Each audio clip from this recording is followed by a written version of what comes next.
so that we can keep the promise we made to Olivia's family and the local community to ensure that those involved face justice.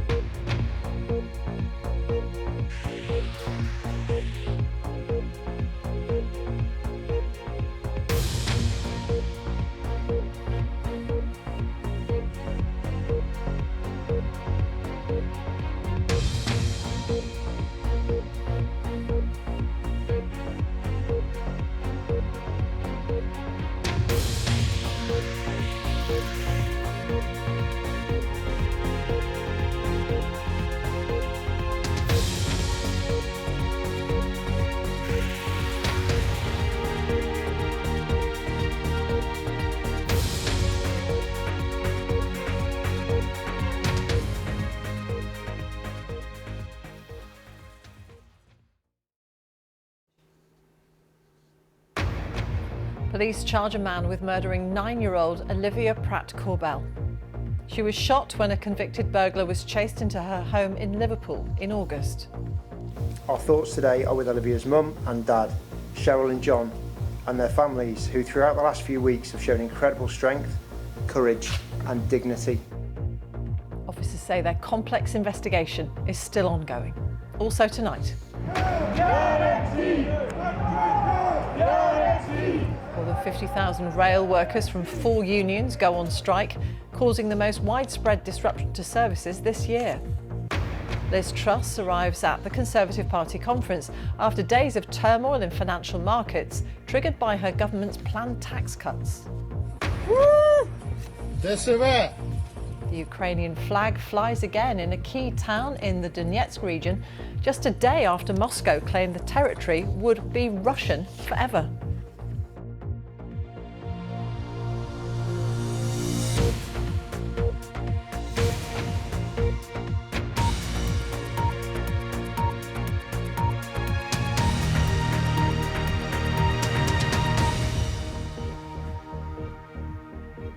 Good evening. A man has been charged with the murder of Olivia Pratt-Corbel, the 9-year-old who was shot at her home in Liverpool in August. Olivia was fatally wounded as her mother tried to stop a gunman chasing another man into their house. Neither men were known to the family. 34-year-old Thomas Cashman from West Derby will appear in court on Monday. Our North of England correspondent Judith Moritz reports. It's 6 weeks since Olivia Pratt-Corbel was killed. 6 weeks of her family grieving. Yeah. I'm on it as well. And the police hunting for the gunman responsible. Tonight, at last, a breakthrough, announced at a hastily arranged media conference. The Crown Prosecution Service has authorised Merseyside Police to charge Thomas Cashman, 34, from Grenadier Drive, West Derby, with the murder of 9-year-old Olivia Pratt-Corbel, also the attempted murder of Joseph Nee and Cheryl Corbel on the 22nd of August 2022. Olivia was shot when a gunman burst into her home in the Liverpool suburb of Dovecot in August. He'd been chasing another man and they both ran through the front door, which Olivia's mum Cheryl had opened, wanting to see why there was so much noise outside. Olivia's death has shattered the community where she lived. Her mum Cheryl gave the eulogy at her funeral, and the family continues to be supported by the police. She will never be forgotten. So us and I will never say goodbye, but what I will say is good night, love you, see you in the morning. Mwah. Our thoughts today are with Olivia's mum and dad, Cheryl and John, and their families who throughout the last few weeks have shown incredible strength, courage and dignity. Another man, 40-year-old Paul Russell, has also been charged in connection with the shooting, accused of assisting an offender. Both men will appear at Liverpool Magistrates Court on Monday.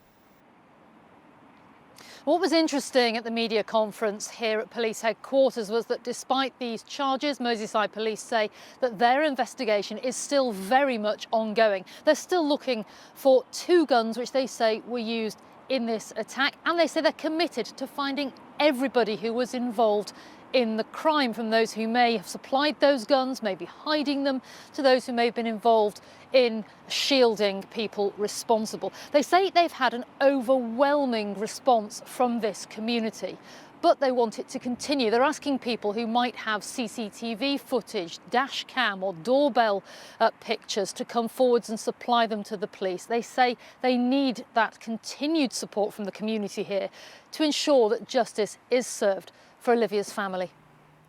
Judith, thank you very much. Judith Moritz in Liverpool. More than 50,000 rail workers are on strike, causing the biggest disruption on the railways this year. Only around 11% of the usual Saturday services are running. It's the first time 4 rail unions have taken action on the same day in their long-running disputes over pay, jobs and conditions. Our transport correspondent Katie Austin reports. Shutters down, empty platforms. It's the most disruptive train strike yet. I've got no train, so now I've just rang my husband. He's got to drive 2 hours, well, longer than that, down to here to pick me up. Everything's been on price, so they need to be paid for the work they're doing. But I don't like the strike, you know. So for my money, 100% behind them, all power to them, and I hope they win. Karen from Staffordshire is running the London Marathon tomorrow to raise money for the hospital where she had breast cancer treatment. News of the strike meant changing her plans to get there. So for me, this just blew everything apart. I couldn't even begin to think of how we would get there. So I just worried. And until we knew what our plan was, I just panicked. The red lines on this map show the only parts of the rail network where some trains are running today. Large parts of England, Scotland and Wales have none at all. Where there have been trains today, they started a lot later than usual and they finished earlier as well. Nothing at all has been running between London and some other major cities, including Edinburgh, Newcastle and Brighton. The train drivers' union, ASLEV, is demanding a pay rise amid high inflation. The RMT wants that for its rail worker members too, and it argues job security and working conditions are under threat. It says its current mandate for strike action lasts until late November. We'll be commencing a reballot next week, so that process will be underway, and then we expect a very healthy return and a fresh mandate that will go through to the middle of next year if that's what's needed. But we don't want that. We'd rather get a settlement and get this dispute out of the way and get back to normal. Rail industry bosses say they want to give a pay rise, but the impact of the pandemic on finances and travel patterns means reforms must be agreed to afford it. We're looking to standardise areas of working practices that will then allow us to be able to give staff an increase. But we can't forget there's a £2 billion funding gap and there's no new money. We've got to generate that money from within the industry. Negotiations continue, and the new Transport Secretary recently met with the RMT and ASLEV leaders. But there's been no breakthrough, and unions have made it clear more strikes could be coming down the track. Katie Austin, BBC News. Royal Mail workers also walked out today on the second day of a 48-hour strike in a dispute over pay and conditions. The Communication Workers Union says the stoppage by around 115,000 of its members is the biggest strike of the year. A Royal Mail spokesman described the action as reckless because it would weaken the company's finances and jeopardise workers' job security. Liz Truss has arrived in Birmingham for the Conservative Party conference as she tries to rally support for her economic plans. The Prime Minister is refusing to scrap wide-ranging tax cuts announced in last week's mini-budget, despite turmoil on the financial markets and calls from some of her own MPs to rethink the strategy. Our Deputy Political Editor, Vicky Young, is in Birmingham this evening. Vicky, how much pressure is Liz Truss under? Well, normally you'd expect a new leader, a new Prime Minister to come here amongst her friends and there to be a bit of a celebration, really. But I don't think it's going to be like that. I think she's going to spend a lot of this week defending what she's done. Now, she's already started doing that, saying she's trying to do things differently, and that can mean that you can get what she calls short-term disruption.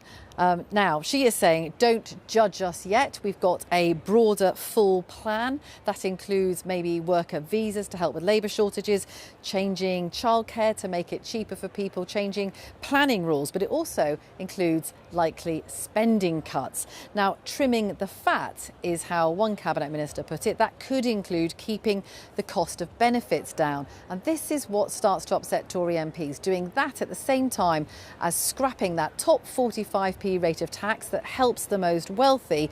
Well, they don't think that's the right route. Now, I understand that the Chancellor, Kwasi Kwarteng, is calling round some MPs, trying to convince them that he's doing the right thing, but they certainly want to see changes on that particular policy. And overall, of course, this is about economic competence. It's a stick that the Tories have used to beat Labour at elections with for years. And there are lots of Tory MPs saying to me they won't be able to do that again. Vicky, thank you very much. Vicky Young in Birmingham.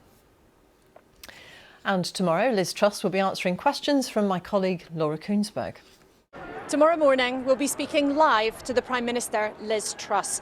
Join me then here in Birmingham at the earlier time of 8:30 on BBC One. See you then. The annual energy bill for a typical household goes up from £1,971 to £2,500 today, a 27% increase. The rise is being cushioned by a government cap on the cost per unit and additional financial support payments. Protests have been taking place across the UK on a day of action highlighting the increased cost of living.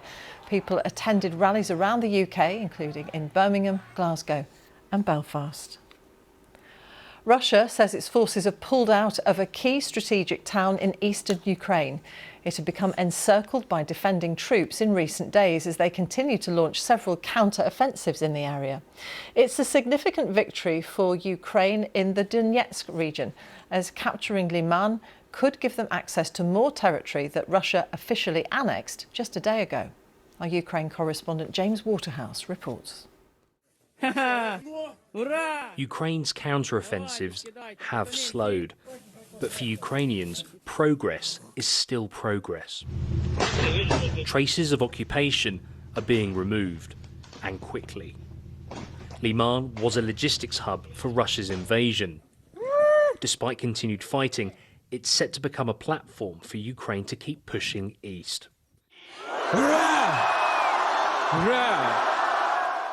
Its territory Russia officially celebrated as its own only yesterday. Despite this recent show of patriotism, it's another embarrassing retreat for Vladimir Putin. As ever, his generals are trying to put a positive spin on Russia's latest setback. In connection with the threat of encirclement, the Allied troops were withdrawn from the settlement of Liman to more advantageous lines.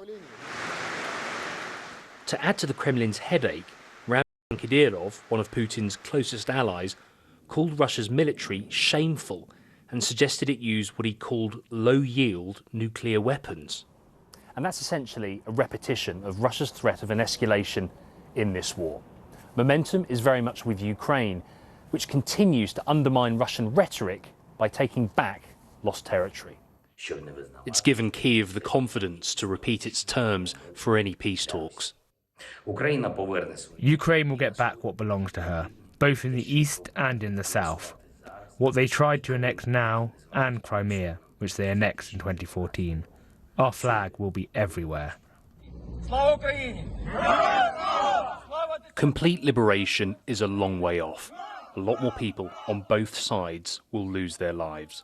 However, Ukraine will feel victories like these will pave the way. James Waterhouse, BBC News. A huge clean-up operation is underway in Florida, where tens of thousands of homes and businesses are still suffering widespread power outages in the wake of Hurricane Ian. The storm has also caused extensive flooding in South Carolina. The number of fatalities in Florida continues to rise, with the authorities in Lee County, one of the worst affected areas, saying at least 35 people have died there. Reports suggest the figure for the whole of Florida could be more than 50. Buckingham Palace has confirmed that King Charles will not attend the next major international climate change conference in Egypt in November. He'd been planning to attend the COP27 meeting before the Queen died. Tomorrow's Sunday Times newspaper reports that the Prime Minister Liz Truss advised him not to take part, but the palace says the decision was taken in the spirit of mutual friendship and respect. Time for all the sports news now. Here is Chetan Pathak at the BBC Sports Centre. Chetan, hello. Martine, thank you. Good evening. We start with the North London derby in the Premier League with a reminder that Match of the Day follows the news. And that is all from me. There's more on the BBC Sport website, including all the FA Cup qualifying results and the stories behind the teams trying to reach this season's first round proper. Back to you, Martine. Chetan, thank you. You can see more on all of today's stories on the BBC News channel. That's all from me. Good night.